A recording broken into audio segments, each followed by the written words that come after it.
자, 그럼 지금부터 2021 서울 We will 뷰티 now 위크 첫 번째 begin the 프로그램이죠. first program for 2022 Beauty Week titled Beauty 글로벌 Trend 뷰티 Insight. 산업의 허브 서울 So, 22 Seoul 미국의 Beauty 뷰티 Month 먼스. kicks off the 그 first 첫 year 번째 of Global 축제인 Beauty 2022 Industry 서울 Hub 뷰티 Seoul, 위크. and 방금 we've 전에 just 따끈따끈하게 개막식으로 함께 held the opening 인사를 ceremony 드렸는데요. of the 개막식에 2022 보내주신 Seoul 여러분의 Beauty 열정 Week, 덕분에 which is the 감사의 first 의미를 festival 낼 수 of this 있었습니다. month 다시 here 한번 in 감사 Dongdaemun. Thank you 인사드리면서 so much. It was 저도 all 역시 because 한 번 더 of you. 인사드리도록 하겠습니다. And I'd like to introduce 개막식과 myself 함께 또 once 이어서 again and 인사드리고 있습니다. say 저는 hello. 아나운서 My 장선영입니다. name is 반갑습니다. Shin Young. It's a pleasure to meet you.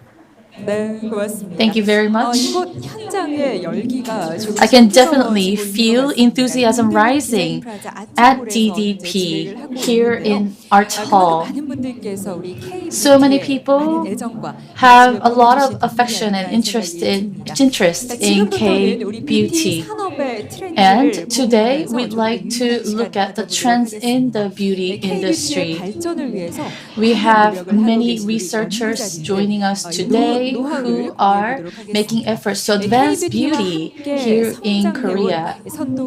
And we will share know-hows that have been accumulated by leading companies in K-beauty. These companies have made preparations for this event for the past 3 months. Now, the first part of Beauty Trend Insight will soon begin. The Beauty Trend Insight is composed of 3 parts, and in this first part, we have to talk about smart beauty tech.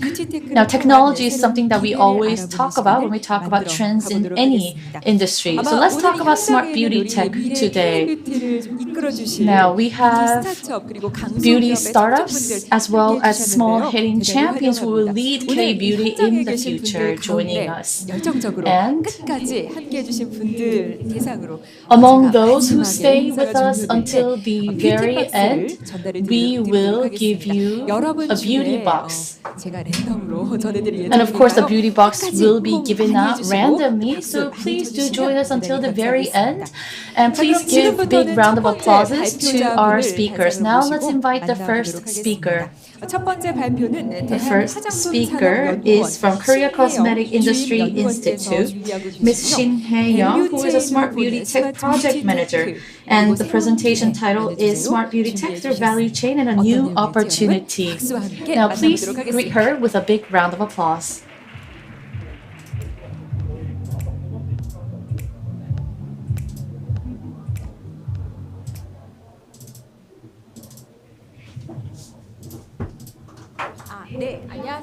Hello. As introduced, my name is Shin Hye Young. I'm a Smart Beauty Tech Project Manager at KCII. So some of you already know me. And today I'd like to talk about Smart Beauty Tech, which is a project that's ongoing at KCII. Thank you for giving me the opportunity to speak in front of you. So before I begin my presentation, I'd like to briefly introduce myself. So at KCII, I do overseas market survey and marketing and research. And we are currently conducting a smart beauty technology project. And of course, we do have other projects as well, which will help you import and export cosmetics products in and out of Korea. And that's precisely what I do. Now, this is the picture of KCII. We are situated next to Amore Pacific's plant, which is in Osan. And our main business scope is that usually, ingredients, R&D, product safety, and market trends are very important in the life cycle of a cosmetics product, and that's the kind of research that we do. Now, I'd like to talk about the Beauty Tech 4.0 and Smart Beauty Tech. Just a minute, I'd like to take off this microphone from the stand. If you're in the beauty industry, you probably all heard of the term Beauty Tech 4.0. 근데 저희가 업계에 계신 분들하고 얘기를 And when we 하면 talk 다들 with the 이런 식으로 industry 반응을 players, 하시거든요. their 우리 reactions are like 기업은 this. 사이즈가 아직 My 작아서 company is just 어떻게 too 기술을 small that we 도입하고 don't know how 어떤 to 식으로 introduce 응용을 these 해야 될지 technologies and how 모르겠다. to operate 나는 them. 뷰티 크리에이터고 I'm a beauty 아직 creator 비즈니스가 작기 and my 때문에 business is 이걸 still 어떻게 small, 도입해야 so I 될지 don't know how to 모르겠다. adopt 이런 these 질문을 technologies. So 이런 these are some 대답을 of the 주시는 분들이 comments 굉장히 that I 많아요. get from 그래서 many 저희는 industry 여기서부터 players. 연구의 과제를 이제 포인트를 So 잡고 that's where 어떻게 our 하면 research 여러분들께 뷰티 started 테크에 대해서 좀 out. 쉽게 We 이해를 하고 wanted people to 접근할 수 easily 있는지 understand 그 and 방법에 access 대해서 beauty 이제 tech. 고민을 하기 시작했습니다. So hence our project began. 이 뷰티 테크라는 거는 저희가 눈을 감고 시간이 지날 때까지 Beauty tech 기다리는 그런 트렌드가 is 아니에요. not a trend 이거는 for 저희가 you to 지금 just sit and 올라타고 close your 반영하지 eyes and 않으면 wait. 이제 You have to 시간이 지나면 incorporate this 지날수록 trend now, K-뷰티의 or 경쟁력에 else 영향을 줄 수 있는 you will lose your 요소입니다. competitive 뷰티 edge in 테크는 더 K-beauty. 이상 거스를 수 So 없는 beauty tech 새로운 is 변화의 a 물결이라고 new 이해하시면 wave of 되겠습니다. change that you must inevitably accept. 그렇다면 저희가 뷰티 테크 4.0, Now, beauty tech 4.0이 4.0. 아니라 스마트 뷰티 테크라고 부르는 건 도대체 무엇인가? There's that, and there's 용어는 also 뭔가, smart 비슷한데 beauty 무엇이 tech. 다르지라고 So what's the difference 얘기를 between 하신다면 those two 스마트 뷰티 terminologies? 테크 같은 Smart 경우에는 beauty tech 뷰티 테크가 적용되는 일정 특정한 사례나 actually 기술들을 talks 말하는 게 about 아니고요. not 우리 the 화장품이나 cases 뷰티가 in which 탄생하는 these 일련의 모든 technologies are 밸류체인 applied, 과정에 대해서 but 4차 산업혁명 these 기술 smart 반응에 beauty 의해서 technologies actually 나타나고 있는 integrate 기술이나 in 사례들을 each value 저희는 chain 스마트 step 뷰티 these 테크라고 부르고 있고요. technologies. Now, those are what 그 we call 사례의 smart 빈도, beauty 기술이 tech. 적용된 빈도에 대해서 저희가 체크를 했을 And we 때 가장 took a 많이 look 적용되고 at 있는 the 거는 number of cases in 여러분들이 which these 예상하고 technologies are 있으시다시피 being applied, AR라든지 and 아니면은 빅데이터 이런 AI, 것들이 big 많이 data, and 지금 those are some 반영되고 of the 있습니다. technologies that are being most frequently used. 이 화장품 밸류 체인은 업계에 계신 분들은 Now, with regards to the 머릿속에 cosmetic 어느 정도 다 value 인지를 하고 chain, I'm 계신 sure you 부분이세요. all know this already. 원료를 선택하고 그 We would 원료를 select the R&D를 한 ingredients 다음에 and do an R&D on 제조 the 시설에서 제조를 하고 ingredients and 그 create 제품으로 products in the 나오면 manufacturing 마케팅과 plant, 유통의 과정을 and 거치는 then 게 it will go through 일련의 marketing 밸류 and 체인입니다. distribution. So this is the 이제 entire 스마트 뷰티 cosmetic 테크 value 기술이 chain. 적용되면서 이 But with 밸류 the adoption 체인의 of smart 변화가 technology, 시작됐어요. changes were brought 그 to the 변화는 value 어떤 거라고 chain. 보시면 So what 되냐면 are those 이 밸류 changes? 체인 간의 항목이 Each item 예전에는 of this 명확했었거든요. value chain was 이제는 very 명확하지 않고 concrete and 통합이 되거나 independent 아니면 in the 단순화되거나 past, but now 아니면 they 새로운 have 밸류 become 체인이 생기기 incorporated 시작했습니다. or become shortened, 그렇다면 and 이런 even 것들을 new value chains 인지하지 began to be 못하는 그런 created. 기업들은 어떻게 될까요? So what happens if 바로 you're not aware 새롭게 of this 변화할 수 있는 change? 기회에 대한 You will lose the 거를 opportunity 놓치게 to go 되겠죠. through a new 그래서 저희가 이런 밸류 transformation. 체인을 과정을 보면서 So looking at the 스마트 뷰티 value 테크를 chain, 이해해야 we 되는 have 중요성이 to 바로 여기에 있습니다. know what smart beauty tech 생산부터 is all about. 소비자까지 단계가 굉장히 From production to 시작되고 consumers, 그리고 each stages 가까워지고 are 있는데요. becoming 원료나 R&D shorter 쪽에서는 and more 저희가 simplified. 뭐 In terms of 신화상품을 R&D, 개발할 때 쓰는 원료에 대한 뭐 안정성 we do 테스트나 safety tests on the 성능 테스트 이런 ingredients and 것들을 efficacy tests of those AI나 아니면 ingredients, 데이터 but 기술을 AI 이용해서 and data 단축해서 technology 기간을 can 빠르게 actually 하는 경우도 있고요. accelerate that process of 저희 R&D. 업계 내에서 And 많이 이슈가 되고 있었던 것 중에 one thing 하나가 that's a hot topic in the 동물 실험을 industry 하지 않는 is that we 거였어요. do not do 동물 실험이 animal tests 없어도 anymore. 제품에 Even 대한 without animal 안정성을 tests, we 확보하는 can 거. prove 이런 safety 모든 of a 것들에 기술이 certain 지금 적용되고 product. 있습니다. How is that done? Through 제조나 technology. 아니면 마케팅 With regards to 유통 부분과 관련해서 manufacturing, 저희가 marketing, and 주목할 만한 사례들이 몇 distribution, 개 there are 있는데요. some key 첫 cases that we 번째는 should 맞춤형 focus on. 화장품입니다. First is 맞춤형 bespoke cosmetics. 화장품은 개인화를 Bespoke 추구하는 cosmetics 트렌드와 is a 맞춰서 global 굉장히 trend. 중요하게 There's a 저희가 global 응용을 trend of 보고 있는 거고요. individualization, and 스마트 bespoke 팩토리, cosmetics is in line with that 또 고객 trend. 경험을 And 혁신시키는 also 기술이라든지 creating 메타버스 등 새로운 a 유통체를 diverse range 계속 of 나오고 products in small batches and smart factories are some of 이런 the other 것들을 trends that I can 여러분들이 talk 지금 about. 인지하고 계시는 이 화장품 뷰티 업계 생태계를 So, 변화시키고 있어요. these technologies 특히 are 저희가 changing the 코로나 beauty 시대 때 ecosystem. 많이 인지하지 못했어요. 다들 We were not 집에 aware of 계셨죠. this during 재택도 많이 COVID-19 because we were 하시고. cooped up at 근데 home and we 코로나 worked from 시대 home. 때 온라인 But in the 세계, COVID 디지털 era, 세계에서는 the digital 저희가 world 모르는 새로운 뷰티의 actually 탄생하고 있습니다. created these new beauty 산업과 ecosystems that we were 디지털 not 기술이 aware of. 그것을 Combination of 집행할 수 beauty and 있는 그런 technology 서비스 컴퍼니라든지 have resulted 아니면 in 테크 스타트업 beauty tech service 기업이라든지 companies, 또 beauty tech 이노베이션 startup 많이 brands, 생겼고요. as well 이런 as related 세계들이 innovation 점점 labs. 지금 And 커가고 these 있는 ecosystems are becoming enlarged. 여기 다음에 발표해 주실 로레알도 있는데요. The L'Oreal will make presentation later, but let's take L'Oreal for example. L'Oreal adopted the slogan "Digital First Company company even before COVID to pursue digital transformation.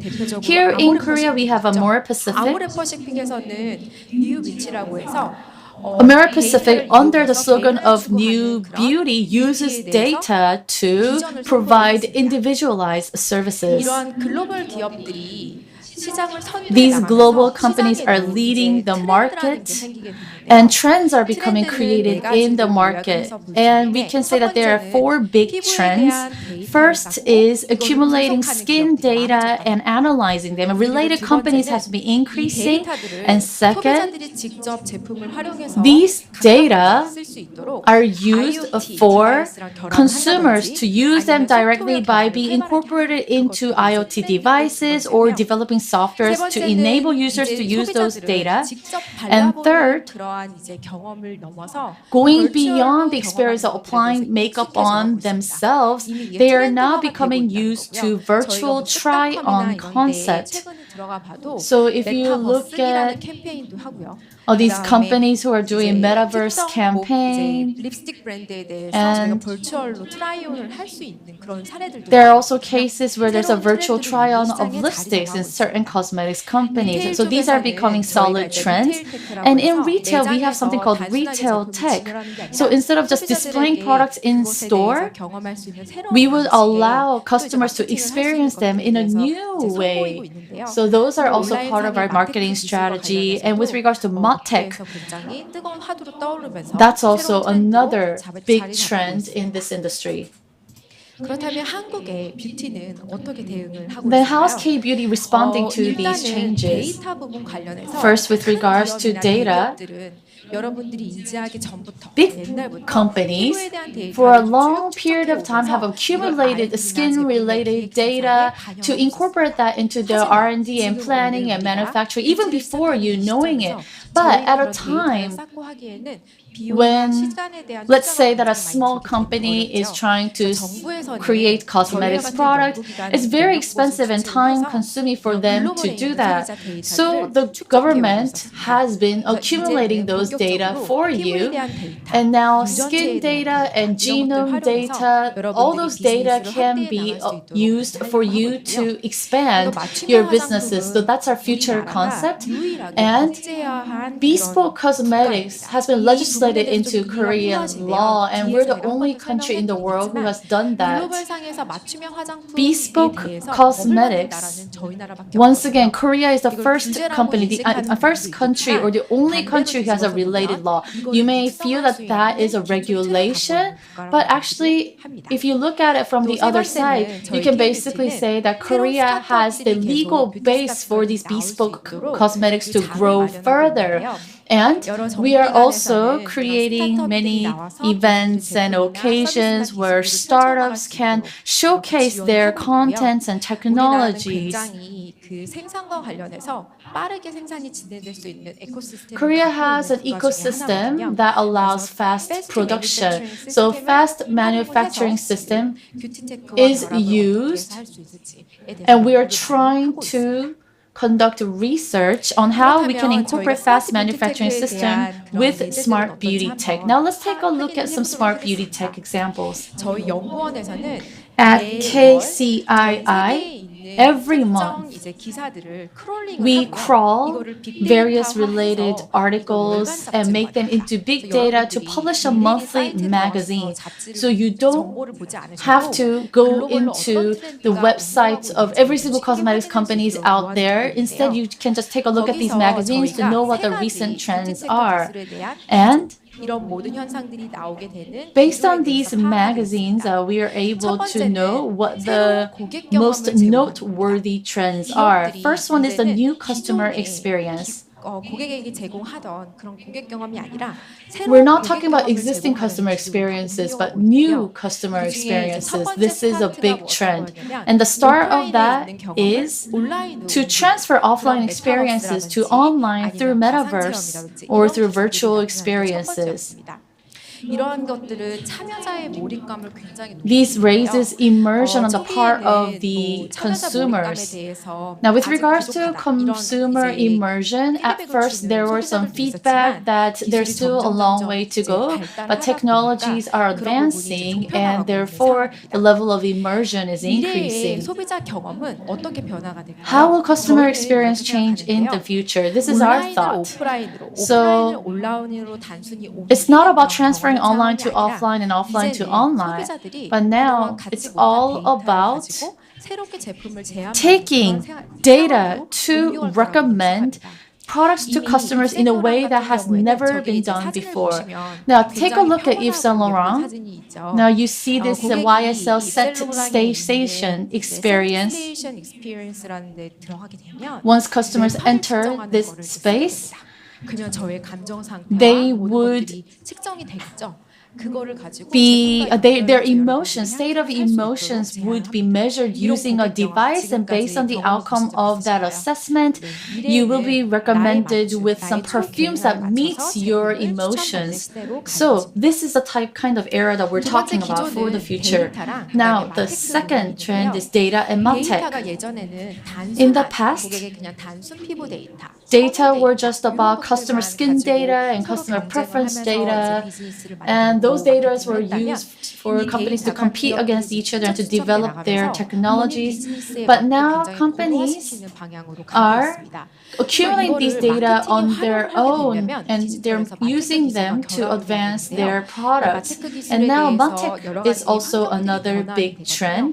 뭐 당장 Many 저희가 things in 익히 많이 the 알고 environment 있는 are 거는 changing 내용도 surrounding 제품에서 MarTech. So, for 서드 example, the 파티 third-party 데이터를 data 사용하지 cannot be 못하게 used on 되잖아요. Google 그런 starting 기술들로 next 인해서 여러 year. 가지가 결합하게 되면서 So, 이제 by 이런 combining 데이터의 with 중요성이 various 높아지고 또 elements, 마케팅 the 기술도 importance of 점점 data 개발하고 is increasing, and MarTech is also advancing. 세 번째 기조는 여러분 모두가 Third 소비자이시지만 is 뷰티 크리에이터시잖아요. bespoke cosmetics. You are both consumers and beauty 내가 creators, 매대에 right? 있는 이미 So, 정형화되어 있는 제품이 아니라 instead of 나에게 using 맞춘 this 제품, 그것을 프리미엄 instead of 제품이라고 using 인식하고 all-purpose 구매하고자 하는 소비자들이 cosmetics, 많습니다. consumers are now more 그것에 interested in 대해서 bespoke 이미 cosmetics. They view that 연구조사들이 as 많이 나와 premium 있는데요. products, and we see this 뭐 through various 2019년도에 market research 유로모니터에서 activities. 소비자 조사를 한 것들을 So if you 보면 look at consumer 거기서는 surveys 이제 that were 소비자들이 done, 나에게 the 초개인화로 맞춘 consumers 거, 그리고 say that products 기존에는 that are 맞춤에 대해서 hyper 선호가 아니라 뭐 personalized 데이터나 are the ones that they DNA want. 데이터나 아니면 다른 Whether it be 데이터를 DNA 이용해서 data 나에게 or other 제안하는 거. data, 이런 those 것들을 data 이제 should be 프리미엄 used 화장품이라고 to 인식을 하고 recommend the 있습니다. products for them, and they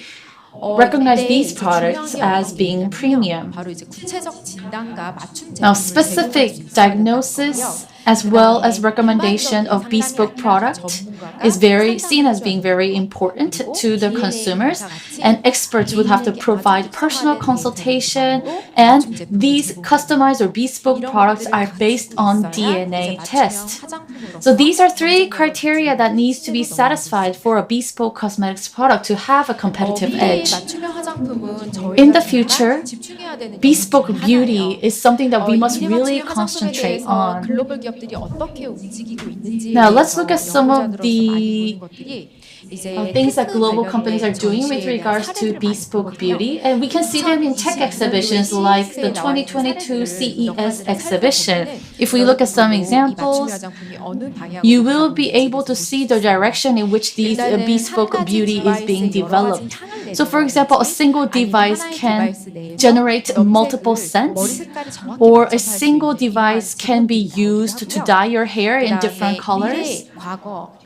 And there are devices and services that use your past, present, and future skin data, and also those that even consider your emotions. So they're becoming hyper personalized. And together with virtual experiences, hyper personalization will continue to be a big trend. And those bespoke cosmetics products will be based on big data. Now, bespoke beauty types can be divided into 6 types. Now, I'll go over this, and then later I'll talk about what you should pay attention to as beauty creators. Now, the first type is, think about IOP lab. You go to the lab and you would have your skin scanned and get recommended. Now, that's first step. But 제품을 제공합니다. second, you can think about these devices that you use at home, which would recommend products for you. And this one is similar to the type 2, but you would print out the images and use them to try the makeup on. The third type is about getting online consultation for bespoke cosmetics. Type 4 is using biotechnology like your DNA. You would be able to get solutions that will deal with the future. In other words, these products would care for your future skin as well. Type 5 is a business model that recommends products based on your preference and taste. Now, last one is a virtual makeup service. You will be able to experience the products online, not offline, and purchase those products. Lastly, I'd like to talk about us, the beauty creators. 여러분들 그 뷰티 크리에이터란 단어를 생각하시면 Think about the word beauty creator. What comes to your mind? In Web 2.0 era, we call them content beauty creators, but in Web 3.0 era, we will have to go beyond content and create businesses. Those are beauty creators in the Web 3.0 era. Now, the first job that we can have as beauty creators are those who can create new products that befits customer preference. Bespoke cosmetics has great potential to grow in the future. So if you study this area in depth and make preparations for the future, you will definitely have a competitive edge.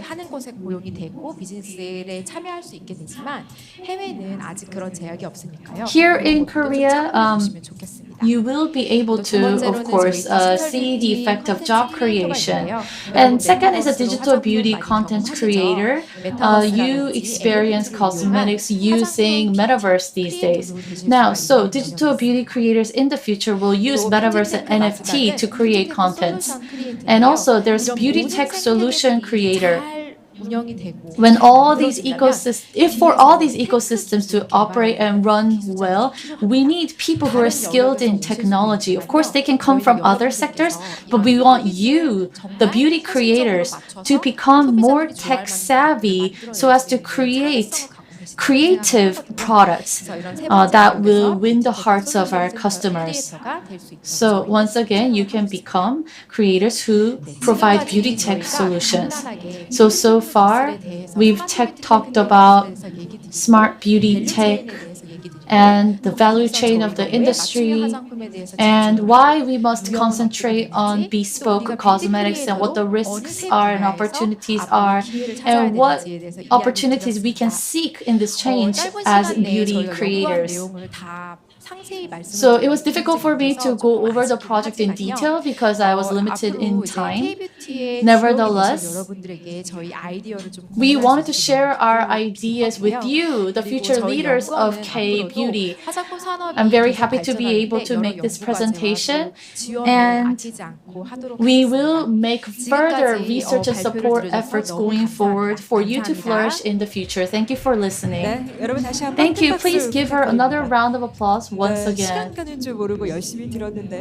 So that was a very interesting presentation. We didn't know how time has passed. Now, the term beauty tech, that gives us a food for thought. Beauty and technology has been incorporated in various areas of our life already. So this is the future of the beauty industry, and we are now on a path to create and discover new opportunities and potentials. And thank you for sharing your insights. As the first presenter mentioned, K-beauty has taken the world by storm. However, because of the COVID-19 pandemic, it underwent some major seismic changes. So what would be the future of K-beauty? We will be able to find that out while we listen to the second presentation. The title of the second presentation is Innovation Through K-beauty Ecosystem. Allow me to introduce the second speaker. We have with us Ms. Federica Campari, who is the lead of Korea Innovation Center, and she will be presenting about innovation through K-beauty ecosystem. Please use the receivers. Thank you. Hello, everyone. So thank you very much for having me here today. I'm very glad, very excited to introduce you to L'Oréal Korea Innovation Center. So before starting, just a couple words about me. So my name is Federica Campari. I'm the general manager of the Korea Innovation Center. I'm Italian, as I guess my accent is saying. I started in L'Oréal 10 years ago. I worked first there in Milan, where I'm from. Then I moved for 5 years in Paris, in the headquarters of L'Oréal. And then I moved 1 year ago, exactly 1 year ago, here in Seoul, in this beautiful city where I'm now based in. So here I'm leading the Korea Innovation Center for L'Oréal. So why did L'Oréal 5 years ago decided to create an innovation center based here in Seoul? So let's start with a context. Seoul is, for everyone in the beauty ecosystem and for us in L'Oréal, a very unique place for beauty. It's a place that is populated by consumers that are extremely sophisticated, where their touch points of beauty go way beyond just beauty at home, in the bathroom, touching beauty salons, touching clinics, so with a very sophisticated routine. It's a consumer that is able to influence other countries, not only in Asia, but around the world, also thanks to the growing power of K-drama, of K-pop. And it's a consumer that, especially as a very unique one in the world, has this eager of innovation, has this will to always try something new, always be the first one to try a new gesture, a new product, a new hybrid.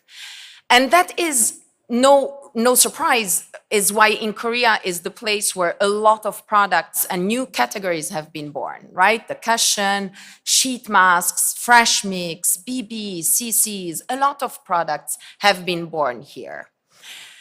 And it goes way beyond also the consumer. The uniqueness of Korea is also to have all the biggest ODMs concentrated here in one place. So here on the slides, you see the biggest one, but the ecosystem is massive. It has a lot of companies that are investing in innovation every day and with who we partner to create innovations for L'Oréal. So concretely, what does the Korea Innovation Center do? So we are here to get inspirations, to get inspired by these ecosystems, to discover new trends, and to then translate and transform them into products for L'Oréal, for all brands within L'Oréal. So it really go from scouting the idea, finding the new trend, until having the very end product for all of our brands. We put on the market approximately 10 to 15 innovations every year that are all based here and born here in Seoul.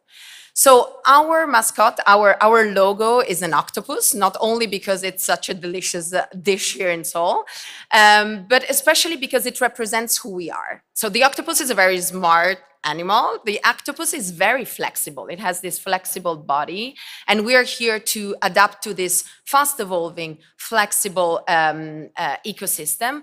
And the octopus has a lot of tentacles, right? So it's what we are here for. We are here to have tentacles everywhere in this ecosystem and get the most out of it to transform it for the company. So here is my team. So the uniqueness of the Korea ecosystem, of the Korean Innovation Center, is really being here in Seoul, so the place, but also and especially the people.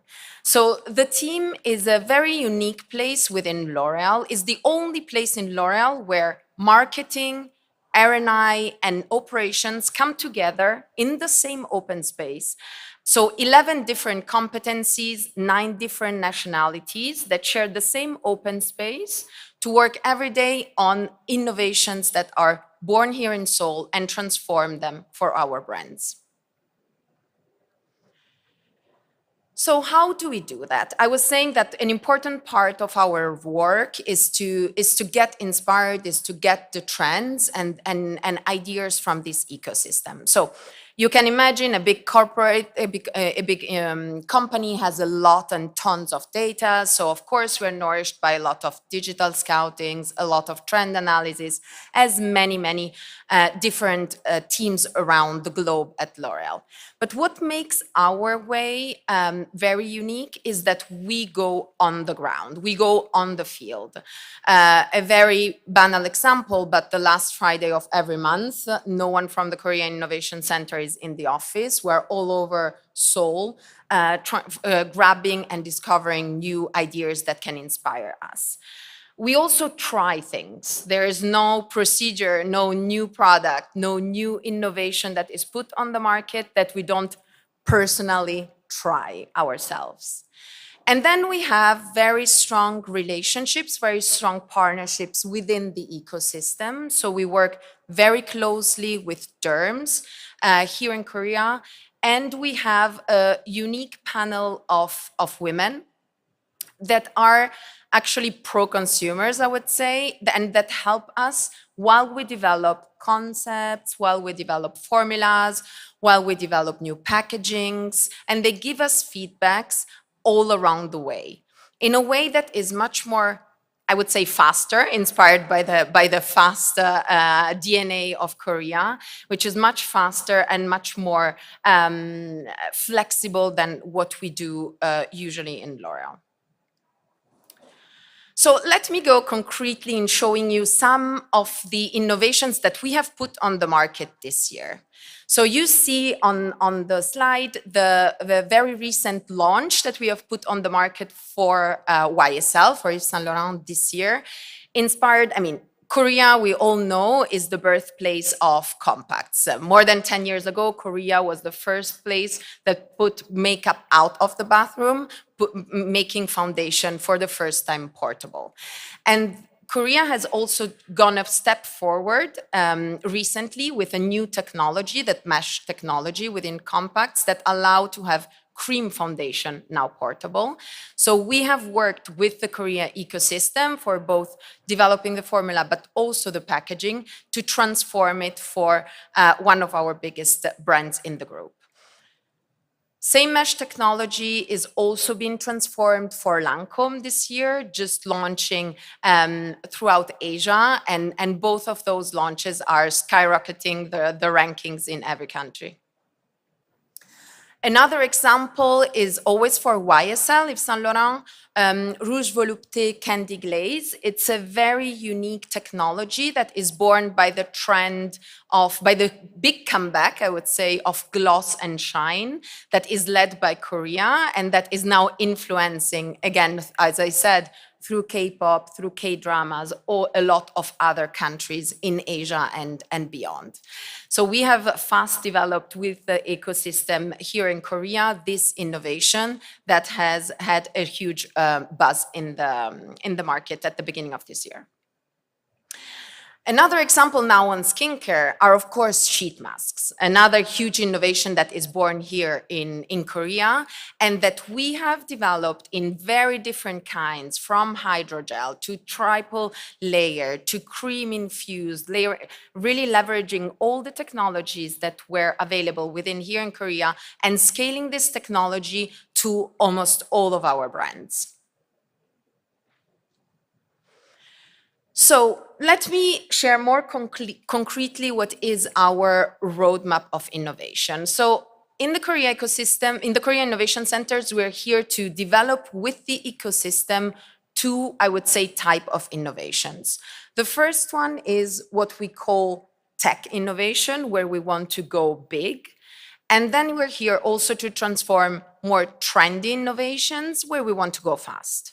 So tech innovation is all what is in skincare, for example, new derm actives, new patented technologies, new transformative textures or technologies. And here you see some examples on the slides that we have developed with Armani, Kiehl's, or Lancome, and they were all inspired in Seoul.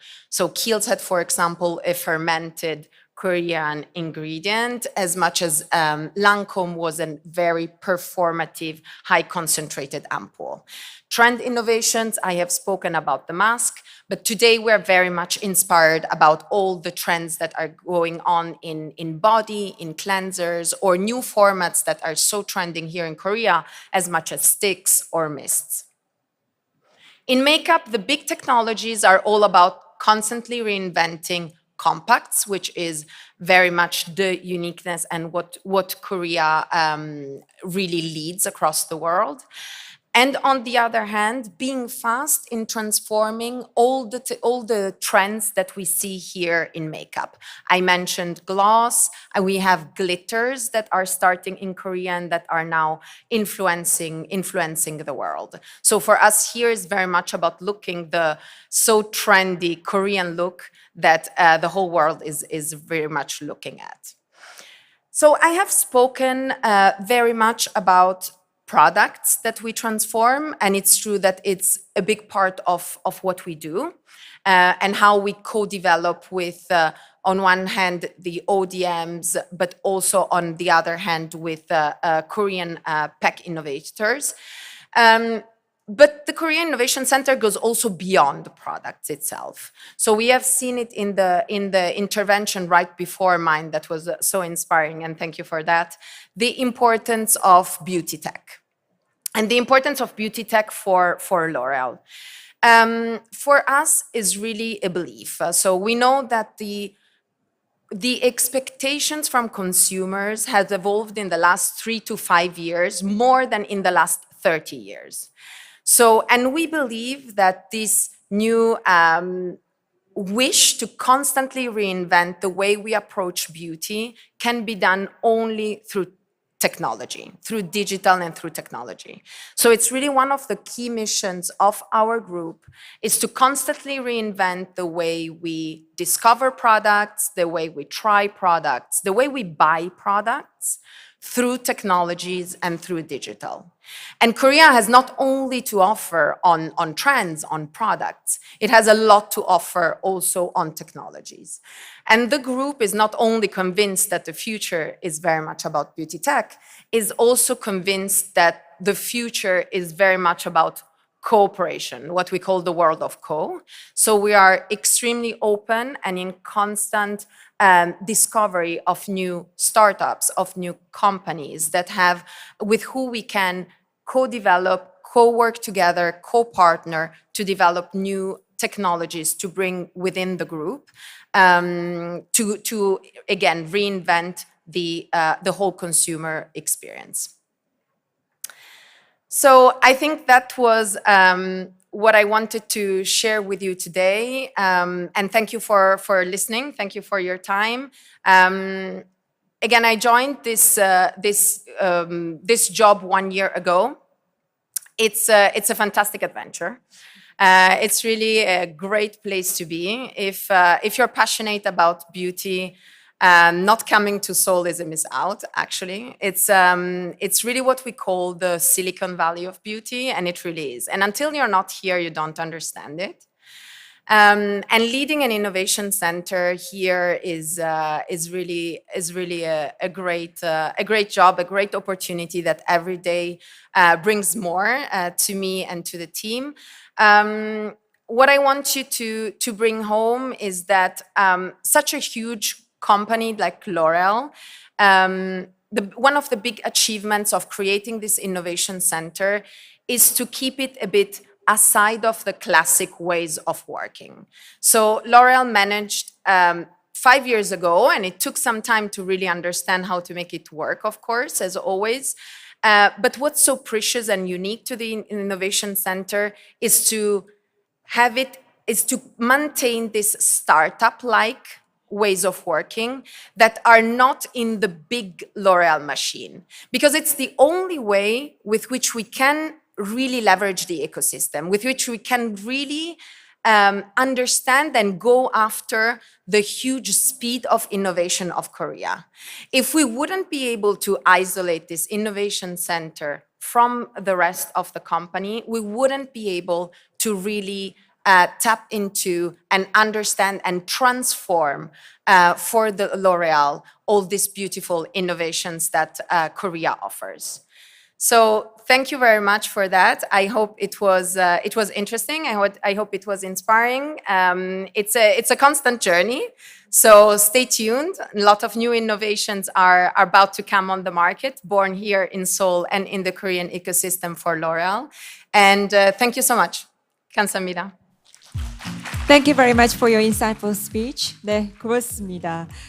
Yes, thank you very much for the presentation. L'Oreal Group leads the global beauty industry, and she talked about some of the insights that we can learn to really lead, to take K-beauty to the global stage. Thank you very much for the presentation. And I believe that was quite insightful to the next leaders of K-beauty. 테크부터 K-뷰티 생태계에 대한 Now we earned insight on smart tech and innovations in K-beauty. And when we talk about the advancement of an industry, there's something that we cannot leave out, and that is regulation. So in the third presentation, we will be able to listen to what sort of regulations are in place against cosmetics here in Korea and what measures we can take against them.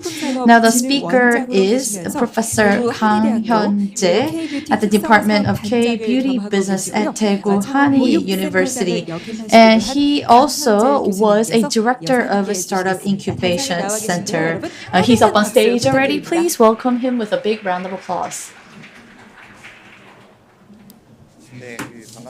It's very nice to meet you. Allow me to introduce myself. So I didn't study cosmetics in school, but when it comes to policies on incubating cosmetic products and so on, I've been involved in the area for quite a long time. And I've been attending many related seminars to gain more knowledge in this area. But it's actually my first time delivering a lecture in an event like this, so I'm quite nervous. Now, the first two presenters talked about the future of the beauty industry, the bright aspects. But what I want to tell you today are the darker aspects. And I'll tell you this in my conclusion, but these so-called regulations are actually making things very tough for cosmetic companies, and what the government and Seoul should do in order to alleviate these burdens from the companies. Now, the cosmetic industry has grown into a very big industry these days. So people used to see them as businesses, but now we are looking at them as industries. It hasn't been that many years since we've had this shift in focus. But if we look at the trade index and so on, cosmetics actually play a big part. So the cosmetic industry actually allows not only cosmetics products to grow, but it can also grow together with front and back industries. And therefore, this industry is very important. Now, this industry itself has a very high growth potential.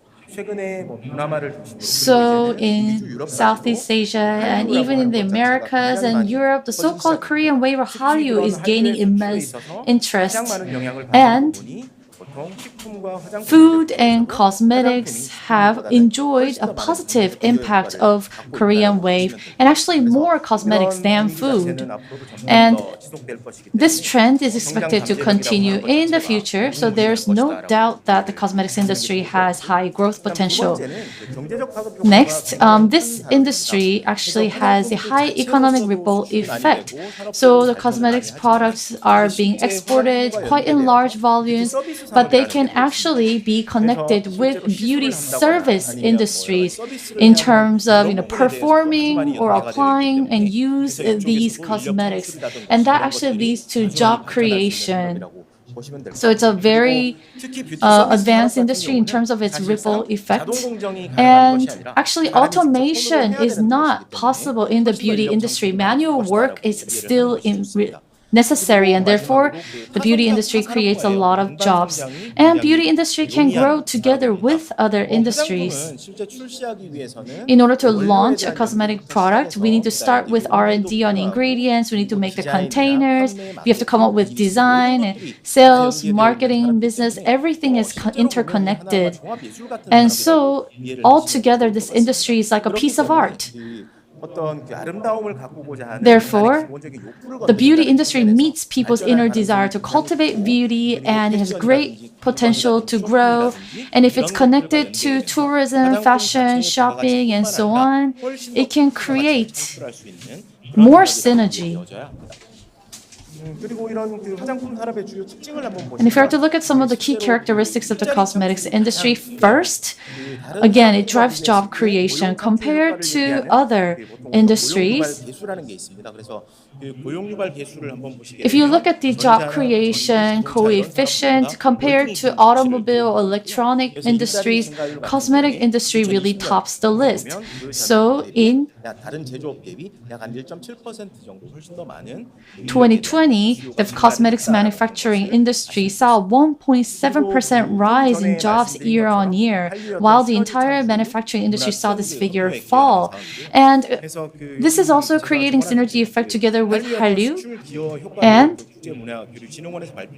according to COFIS, as of 2019, the export contribution effect of Hallyu was about $13.2 billion, and among them, cosmetics accounted for $9.7 billion. And since year before last year, the cosmetics industry faced challenges due to the pandemic. The pandemic constrained people from going outside, and therefore people did not feel the need to apply makeup. And of course, even if they go outside, they would wear a mask. So these so-called color makeups faced many challenges. But products related to hygiene and sanitation actually rose 217% prior to COVID. So that's why companies began to increasingly focus on home care, and offline sales have transferred or shifted to online sales. So the offline sales of consumer goods actually decreased in 2020, but online cosmetics transactions increased significantly. And also, there are changes in technology trends. The technology paradigm in the cosmetics industry has changed its focus to market changes and trends to efficacy, eco-friendliness, sustainability, convergence, and hyper-personalization. So in the past, the businesses would create products based on market trends. But now, that is based on the consumer preference, the consumer demand. And in the past, people use generic products, but microbiome and nanotechnologies have been incorporated into cosmetic products to create new products never seen in the market before. And there are bespoke cosmetics that actually consider your genome information, and so on and so forth. Now let's take a look at the size of the cosmetics industry. In 2020, there was an outlook or prediction that Korea would become world's third largest cosmetics exporter. And as a matter of fact, we have become third largest cosmetics exporter. So from 2019 to 2020, when we had COVID-19, the export performance fell a bit. Nevertheless, 10조 5,300억 원 정도로 2020년 대비 21.5% 정도 증가를 했기 때문에 we have seen the CAGR for exports for the past 9 years increased by about 25%, and therefore we can still say that the size of the cosmetics industry will continue to grow. 실제로 그 산업이라고 하는 것 자체가 발전하기 위해서는 Now, in order for an industry to grow, 규제라고 하는 것이 무조건 개입될 수밖에 없다는 regulation inevitably comes into place because of information asymmetry. 지금 말씀드리려고 하는 부분은 실제 Now, what I want to tell you today is about the changes in trends in the cosmetics industry first. So we can talk about 4 trends. One is related to the product. Now, the products are increasingly becoming eco-friendly. 그리고 실제 어떤 기업 윤리라든지 And company ethics and its awareness on economic issues in cleanliness and so on. Those are big issues in the industry. And the products are increasingly becoming premium. So this could be a simple change in the market, but if you look at the other way around, ingredient eco-friendliness, those can actually act against the cosmetics industry as regulations. Now, there's also trend change in the consumers. If you look at the change in consumers, so aging of the population and anti-aging are 2 key words. So there has been a change in the major customer base due to the increase in elderly population. Most of them are now 50 or older, which means that they're interested in anti-aging. And plus, there's a change in perception of men's makeup. It's becoming increasingly popular. But cosmeceutical or anti-aging, according to the regulations, now cannot be used when advertising cosmetics. So those are subject to regulation. And through the advancement of smart technologies, online beauty, streaming beauty are gaining popularity. And also, I've been talking about this very frequently, but the concept of bespoke cosmetics was first introduced here in Korea. But I think personally that when, in Korea, we passed a law on bespoke cosmetics, but the market itself is not so big right now. So we do have side effects coming from those regulations. And we don't have any solutions for those side effects. That's the biggest problem. So I think that these bespoke cosmetics would have to be subject to many regulations by the government in terms of the location of their plants and other things. So through various medias, you probably already know about these changes in cosmetics trends. And the reason why I'm reminding you of this is because the cosmetics business is not a business, it's an industry. And you need to be aware of these trends and regulations when you want to understand the industry. Now, when a business grows into industry, the problem is that new regulations and laws are introduced. Now, I'd like to talk about some related laws.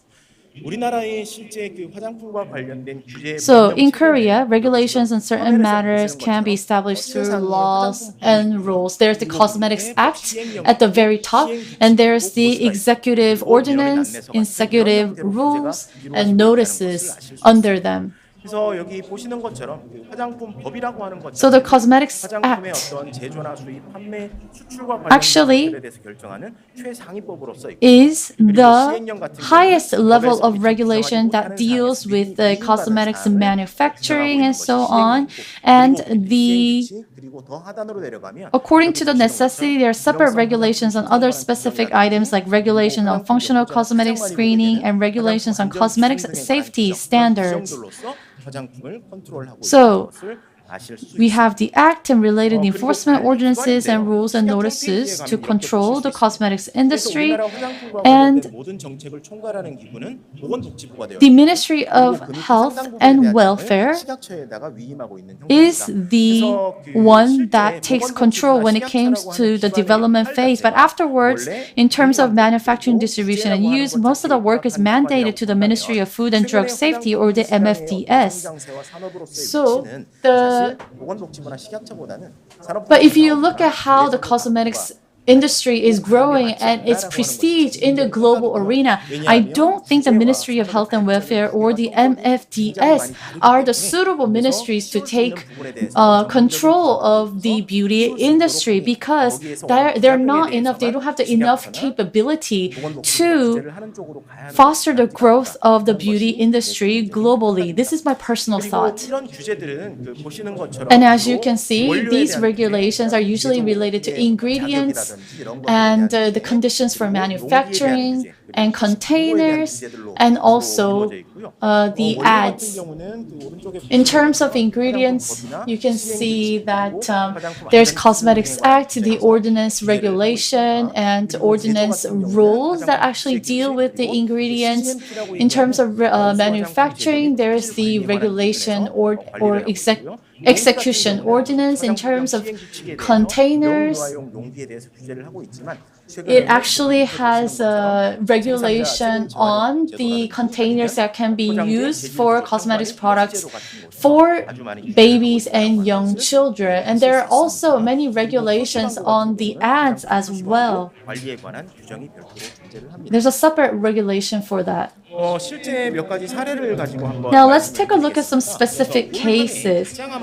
So what was the talk of the town was the revision of the regulations on cosmetic safety standards this year. So you probably saw this on the media already. So regulations on cosmetic safety standards usually deal with ingredients that cannot be used or those that need to be limited in use in terms of their amount. So they actually say you cannot use these ingredients, and even if you use these ingredients, you have to limit their amount. So the Korean law actually uses a negative list system. So the MFDS makes these announcements on a regular basis, and recently this regulation has been revised twice with regards to hair dye ingredients. So in January, it added 1, 2, and 4 THB in the list of ingredients that cannot be used. And in the second revision, more hair dye ingredients, 5 of them, as a matter of fact, were added to the list. And this issue keeps rising. So the government actually said that it will conduct a toxicity test on 76 ingredients and disclose the results later. And you know that these so-called black shampoos were hit the most because of these regulations. An SME filed for a patent on this black shampoo. And that was the beginning of the problem. So in November 2021, the company was prohibited from conducting an ad campaign for 4 months. And the reason is because the ad itself actually talked about the shampoo's hair dye function when that was not what it got a permission for. So the MFDS actually raised some problems with that, and therefore the company was not able to perform ads. But the company actually filed for a petition, and a related body actually ruled that they would wait for about 2 years to actually see whether this product is really problematic or not. Well, these black shampoos have become very popular that they created a new category of their own, and many companies began to create their own black shampoo brands. But as I said before, regulations added 5 new ingredients to its list of prohibited ingredients. So this controversy has a lot of significances, but it actually shows that regulations actually hamper the growth of cosmetics industry and the creation of new products. And this is a second case. It's related to containers. Now, this is not a law, but it's a regulation, so it's something that we must be aware of. When it comes to packaging materials, the producers have to submit a plan as to how they would recycle these packaged materials going forward. And there is actually a material and structure evaluation indication system for packaging materials that was passed this year is now in full enforcement. Now, this system was introduced last year, and you probably saw many of these marks on the cosmetics containers. But many of the grades marked on the outside of cosmetics containers is difficult to recycle because cosmetics containers have to protect the contents inside while looking beautiful and pleasing at the same time. So we have to use many composite materials for packaging, and hence it is almost impossible to get an excellent grade in recyclability. You might say, what is the problem? It's just about the recyclability of the raw in packaging material. But you have to think about this. Let's say that a cosmetics company actually created an eco-friendly product, but let's say that its container is difficult to recycle. That may actually wreak havoc on the sales of that certain product. So these two cases are examples of the trouble that the cosmetics companies are facing today because of regulations. Now, I brought some keywords here, and the reason why I was not able to write down so many keywords is because MFTS would probably come after me. It's a very scary ministry, as a matter of fact. But now let's take a look at this. Now, so according to the Cosmetics Act, cosmetics have a mild effect on the human body. But if you look at the current regulations, they seem to be much more strict, much more regulated than foods and medications that directly affect the human body. So of course, protecting consumer safety and public health always comes first. However, when regulations are made, we need to make sufficient consideration of their impact on the industry. That recent controversy over black shampoo. Now, if you look at the notice, the notice actually contains a calculation which actually says that if you look at the banned ingredients, they can be replaced with something else, and so there will be no economic damages. Even if there are damages, they would be small enough to be negligible. So the formula here actually takes into account the reported amount of ingredients produced and the estimated number of companies and multiply them by the ingredients unit cost, but this did not take into consideration the size of the potential growth of domestic and overseas markets. So you really need to be careful about implementing regulations. And usually regulations are adopted once products are launched in the market and there are some issues with that problem. But if the negative list system continues to be adopted in regulations, that's not going to be good for the SMEs because they would go through many trials and errors because of such system. So as a matter of fact, I believe it's very important that the government actually preemptively comes up with regulations for the cosmetics industry. So in order to improve these problems, I personally think that the role of association comprised of private companies would be very important. And when making regulations, these associations would have to play a part in the formulation of the regulations. Their voices have to be heard before certain regulations are made and implemented. And regulations will inevitably truly be created in the future, but the government or the public or the society would have to change their views on the cosmetics industries. Cosmetics are not products, but an industry. 제가 이런 규제의 전문가가 아니기 때문에 I'm not an expert on regulations, so I just briefly touched upon this issue. So thank you so much for listening until the very end. 네, 여러분 다시 한번 큰 박수 부탁드립니다. Thank you. Please give him another big round of applause. Thank you, Professor Kang.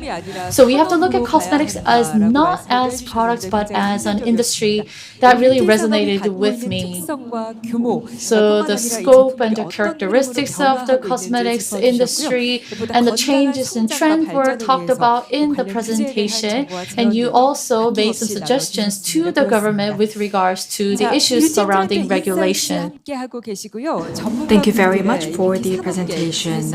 This is the Beauty Insight session that has brought together experts in this area to look at different angles of the beauty industry. Last but not least, this person will talk about the human resources and the importance of people for the growth of the sector. And the title of the presentation is The Future of the Beauty Industry and the Emergence of New Occupations. Please welcome Professor Kim Joo-deok of the Graduate School of Convergence Beauty at SUNGSHIN Women's University.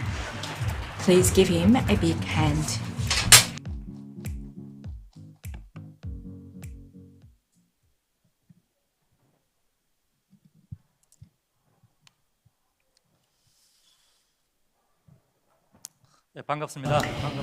Good afternoon, everyone. As introduced, my name is Kim Joo-deok. I'm a professor at SUNGSHIN Women's University.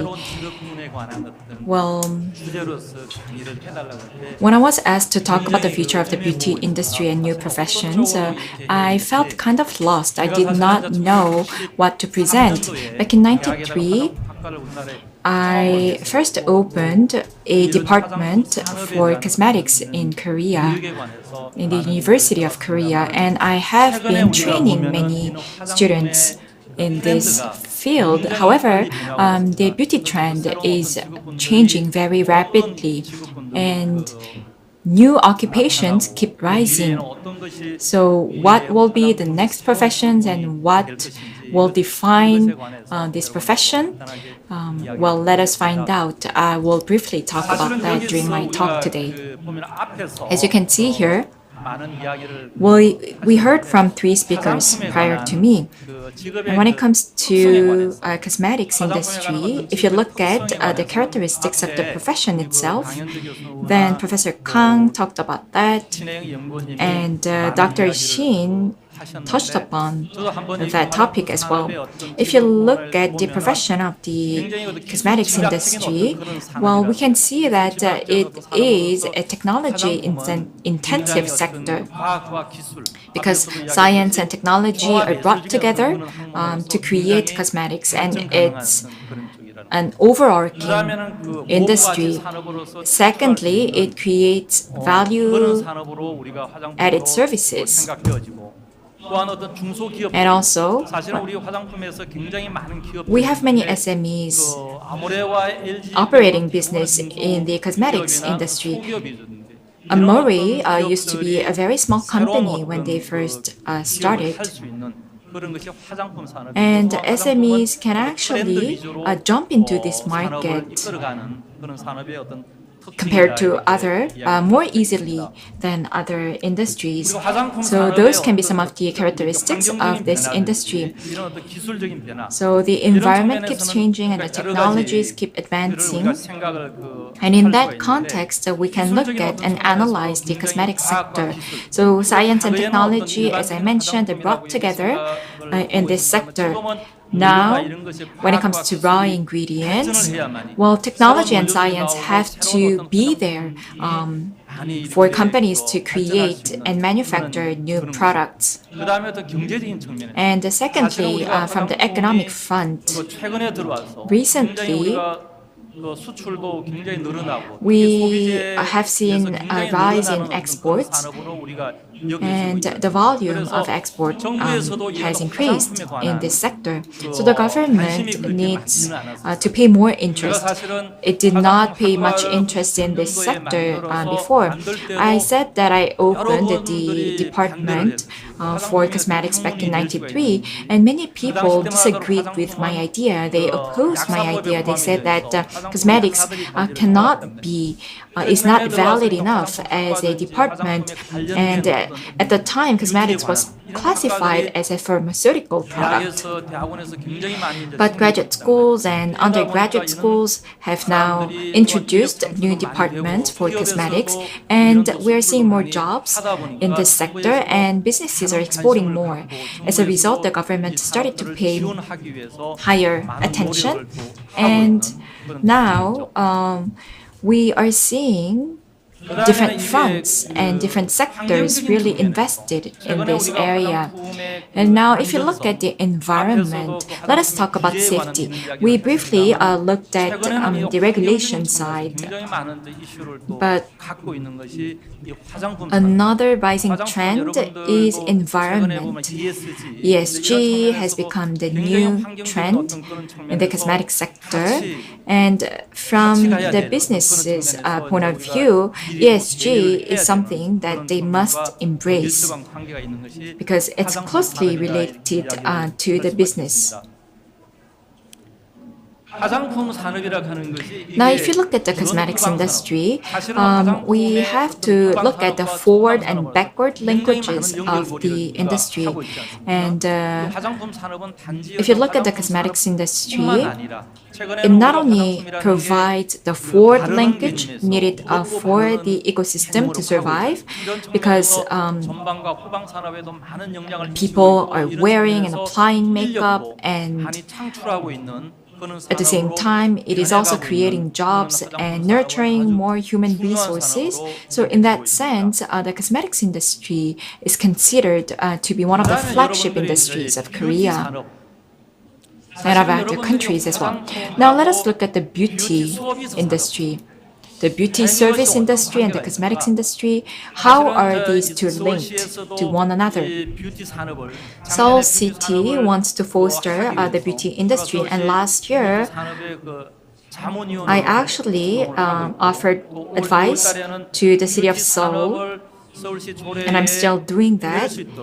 And I also presented at the National Assembly so that an ordinance can be adopted. But we have much work to do going forward. If you look at the beauty service industry, well, back in 2009, the Ministry of Welfare and Health started to use the terminology beauty service industry to foster this sector. Hair, skin, nail, makeup are part of this beauty service industry, so they must be connected to the overall beauty industry. And the Ministry of Health and Welfare is working very hard to create a link between the two. So not only the cosmetics industry, but the beauty and service industry should go hand in hand for Seoul to become the Mecca and the capital of cosmetics. Now, well, the previous speaker talked about some statistics, but the cosmetics industry has actually seen massive growth. And so far, the government considered this to be a luxury good. So the sector did not receive much assistance from the government. However, if you look at the numbers, then a few years back, the exports started to exceed import. And G7 was introduced. And the concept G7 is to become the global top 7 beauty industry on the global stage. And as of 2021, the production performance was 16 trillion, and Korea also ranked 3rd in the world in terms of cosmetics export. So I said, let's not aim for G7, let's aim for G3. And that was our mission. And even before COVID-19, we were able to achieve that goal early. So we became G3 in 2021, in 2020. And the industry is now creating many jobs. Now let us look at the recent trends in the beauty sector. The previous speakers talked about the trends, and I would like to focus on the distribution channels. And the distribution channels have moved from offline to online.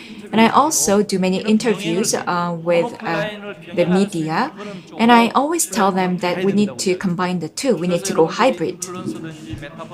So be it live commerce or influencers or the metaverse, we need to utilize those channels to survive and succeed. And not only the distribution sectors, we also need to focus on the environment, because more people are becoming eco-conscious, and we also need to personalize the products for a different groups of customers.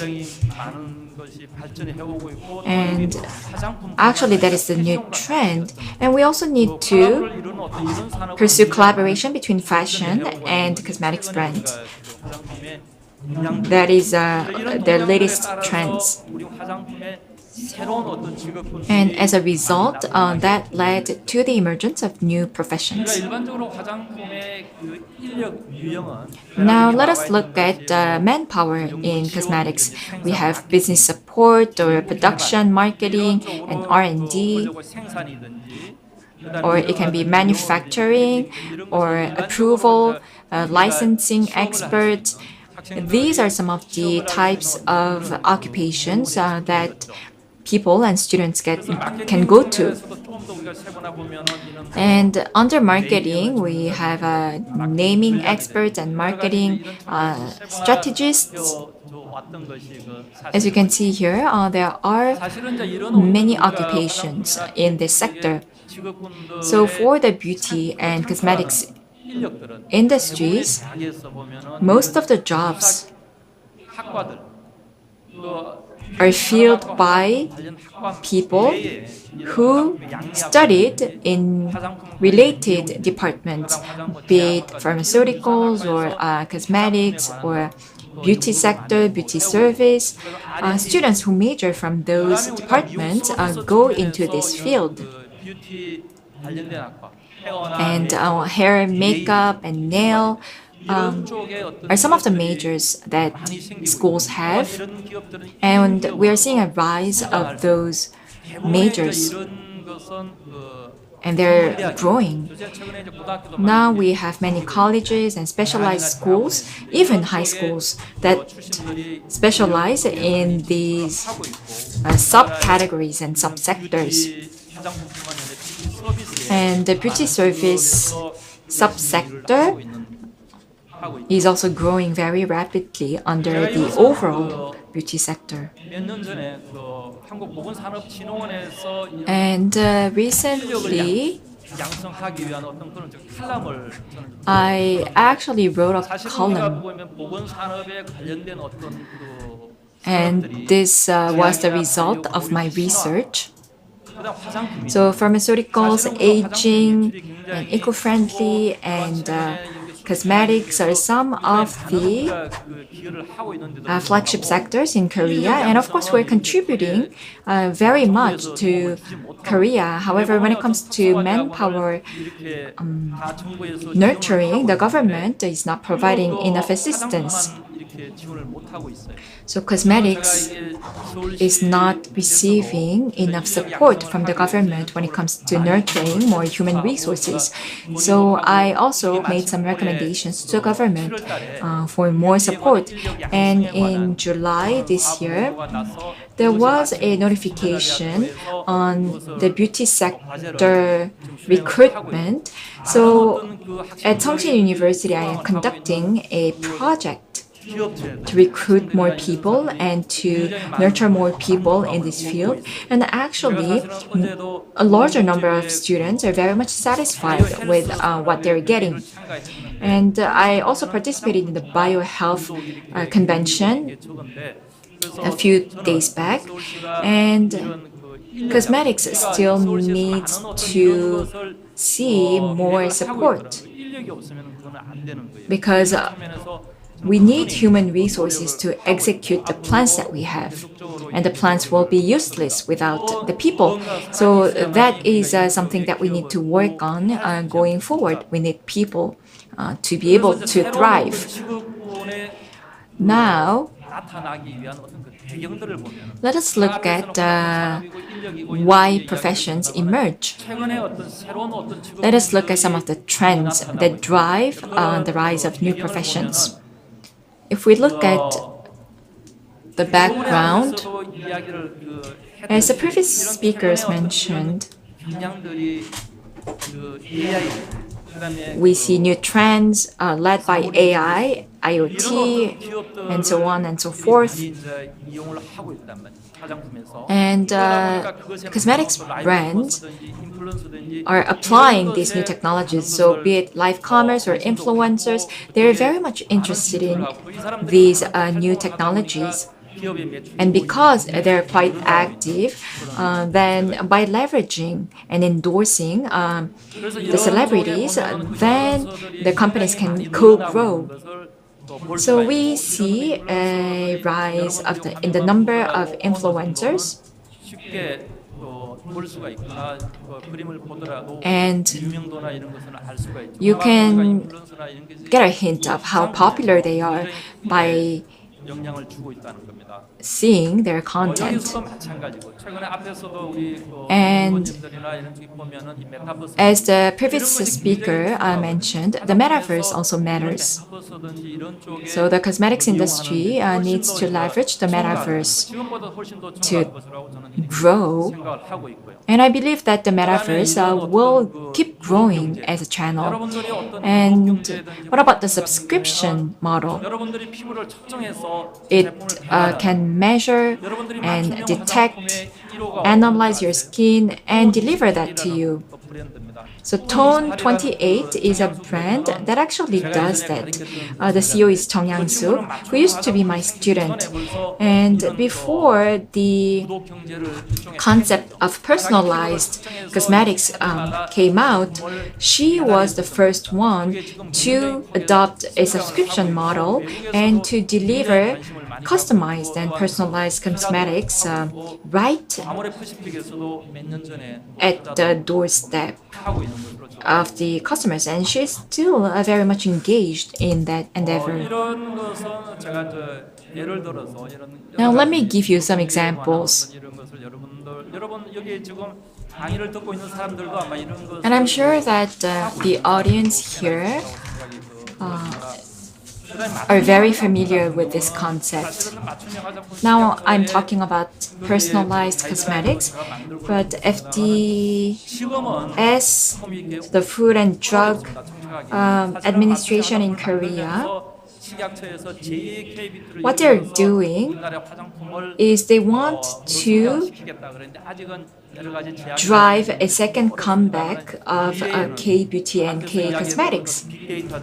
So going forward, be it big data or genome or genetics analytics, we need to apply those technologies to drive further growth for the cosmetics industry. I talked about AI and the IoT, and I'm sure that by utilizing those platforms, the sector will grow. Be it Amori or be it L'Oréal, they're actually already applying these advanced technologies and cutting-edge technologies. And as the previous speakers mentioned, well, at first it was cosmetic sales was focused on door-to-door sales. However, that trend changed to offline, to online, and now we have influencers and live commerce channels. And that's where we need to focus on, and I believe that we will see more occupations in those subsectors and segments. And the inducement coefficient of employment is quite high in the cosmetic sector.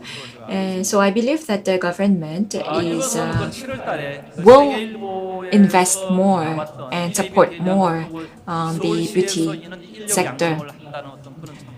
Now, this is about nurturing more people. I actually did an interview, and this interview article with 세계일보 was about nurturing future talents in K-beauty.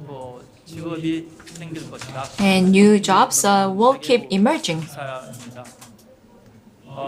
And the new jobs will include influencers, live commerce sellers, as well as viral marketers.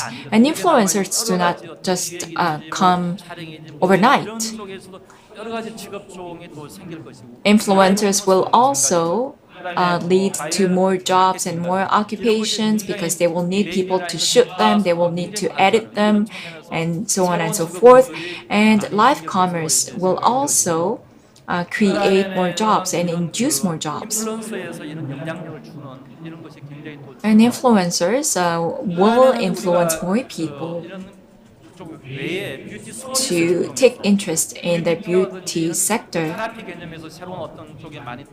And therapy is a new rising trend. And we also have beauty personal branding experts, perfumers, makeup planners, nail care specialists, as well as personalized cosmetics experts.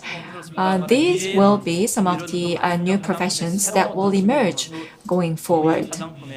And I believe they will contribute to the cosmetic sector in the future. I know that we are behind time. I have much to tell you, but I do not want to talk too much today because of the limitation of time. Anyways, my point is that we will see a number of new professions rise along the way, and be it other organizations or schools, they should be focused and take keen interest in the new professions and provide support for those professions. Yes, thank you very much for that presentation. Yes, as you mentioned, everything changed so fast recently, and the beauty sector is a sector that really undergoes rapid change. But you helped us really shape a new vision for the future and get an idea of what the future will hold for us. Anyways, thank you very much for the insightful presentation. I wish we had more time, but I would like to wrap up, and I hope that you had much food for thought after listening to today's presentations. The second part and the third part of the Beauty Insight session will take place tomorrow. In part 2, we will hear from L'Oreal, AK Plaza, Clio, and Pahe, and in part 3 from Colmar Korea, Clio. So please stay tuned and please enjoy Seoul Beauty Month and Seoul Beauty Week. Thank you very much for staying with us until the end. Thank you and goodbye.